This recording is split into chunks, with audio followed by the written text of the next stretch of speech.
کیا آپ جانتے ہیں کہ اسلامی تاریخ کا وہ کون سا مایہ ناز بطل جلیل اور ناقابل شکست ہیرو تھا جس نے ایک ہی مارکے میں آمنے سامنے کی جنگ میں اپنے ہاتھ سے 100 ایرانی جنگجوؤں کو جہنم واصل کیا؟ جی ہاں، یہ تاریخ انسانی کے عظیم ترین اور جانباز ترین جنگجو حضرت برا بن مالک انصاری رضی اللہ تعالیٰ عنہ، جو رسول اللہ صلی اللہ علیہ وآلہ وسلم کے خادم خاص حضرت انس بن مالک رضی اللہ تعالیٰ عنہ کے سگے بھائی ہیں۔ افسوس کہ آج ہماری نوجوان نسل اس لازوال ہیرو کے نام اور کارناموں سے ناواقف ہے۔ حضرت برا بن مالک رضی اللہ تعالیٰ عنہ کی رگ رگ میں دلیری اور شجاعت کوٹ کوٹ کر بری ہوئی تھی۔ وہ دنیا کے لیے نہیں بلکہ اللہ کی راہ میں جنت کے حصول کے لیے لڑتے تھے، چاہے راستہ کتنا ہی کٹھن اور پرخطر کیوں نہ ہو۔ آپ نے غزوہ احد کی تپتی ریت پر تلوار چلائی، حدیبیہ کے مقام پر درخت کے نیچے رسول اللہ صلی اللہ علیہ وآلہ وسلم کے ہاتھ پر موت کی بیعت کی، غزوہ حنین کے طوفان اور فتح مکہ کے تاریخی مارکے میں شمشیر زنی کے جوہر دکھائے۔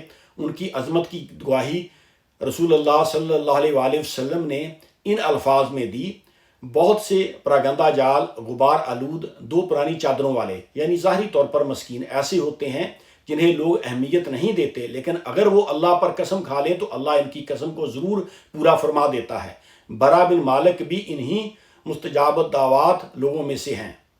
جنگ یمامہ کا وہ خوفناک منظر یاد کیجئے جب مرتد مسلمہ کذاب کے ہزاروں پیروکار ایک بہت بڑے اور مضبوط باغ میں محصور ہو گئے اور مسلمانوں کے لیے اندر داخل ہونا ناممکن ہو گیا۔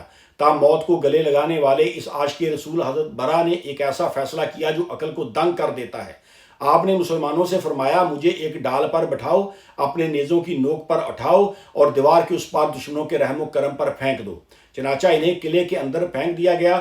وہ اکیلے ہزاروں کے مجمع پر ٹوٹ پڑے، شیر کی طرح لڑے اور تنے تنہا لڑتے ہوئے قلعے کا دروازہ اندر سے کھول دیا تاکہ اسلامی لشکر داخل ہو سکے۔ جب مارکا ختم ہوا تو حضرت برا کے جسم پر 70 سے زائد تلوار اور نیزوں کے زخم تھے، پورا جسم خون سے چور تھا، مگر فتح مسلمانوں کا مقدر بن چکی تھی۔ سرزمین فارس کے شہر تستر کے مارکے میں محبت اور قربانی کی ایک ایسی داستان رقم ہوئی جو آج کے انسان کے رونگٹے کھڑے کر دیتی ہے۔ ایرانیوں نے قلعے کے اوپر سے آگ میں تپائی ہوئی لوہے کی سرخ گرم زنجیریں اور آنکڑے نیچے پھینکے جو حضرت برا کے بھائی حضرت انس رضی اللہ تعالیٰ عنہ کے جسم میں پیوست ہو گئے۔ بھائی کو آگ میں جلتا دیکھ کر حضرت برا سے رہا نہ گیا۔ انہوں نے کسی پرواہ کے بغیر ان سرخ گرم دہکتی ہوئی زنجیروں کو اپنے ننگے ہاتھوں سے پکڑ لیا۔ شدید تپش سے ان کے ہاتھوں کا گوشت جل گیا اور سفید ہڈیاں تک نمودار ہو گئیں، لیکن انہوں نے تب تک زنجیر کو نہیں چھوڑا جب تک اپنے بھائی انس کو موت کے منہ سے عذاب نہیں کرا لیا۔ مارکا تستر کے سب سے نازک اور گمبھیر لمحے میں جب جنگ کا پانسا پلٹ رہا تھا، مجاہدین نے تڑپ کر کہا: اے برا، آپ تو وہ ہیں کہ اگر اللہ پر قسم کھا لیں تو وہ پوری کر دیتا ہے، کہ اپنے رب سے دعا کیجئے۔ حضرت برا رضی اللہ تعالیٰ عنہ نے آسمان کی طرف دیکھا اور تاریخی الفاظ کہے: اے اللہ، میں تیری ذات کی قسم کھا کر مانگتا ہوں کہ تو آج ہمیں دشمنوں پر غلبہ عطا فرما اور مجھے شہادت عطا فرما۔ اللہ اکبر! تلواریں چلیں، مسلمان سرخ روح ہوئے، فتح کا پرچم لہرایا اور دعا کا آخری حصہ بھی پورا ہو گیا۔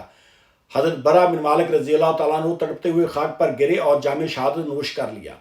اللہ ان سے راضی ہو اور ہمیں بھی ان کے نقش قدم پر چلنے کی توفیق عطا فرمائے۔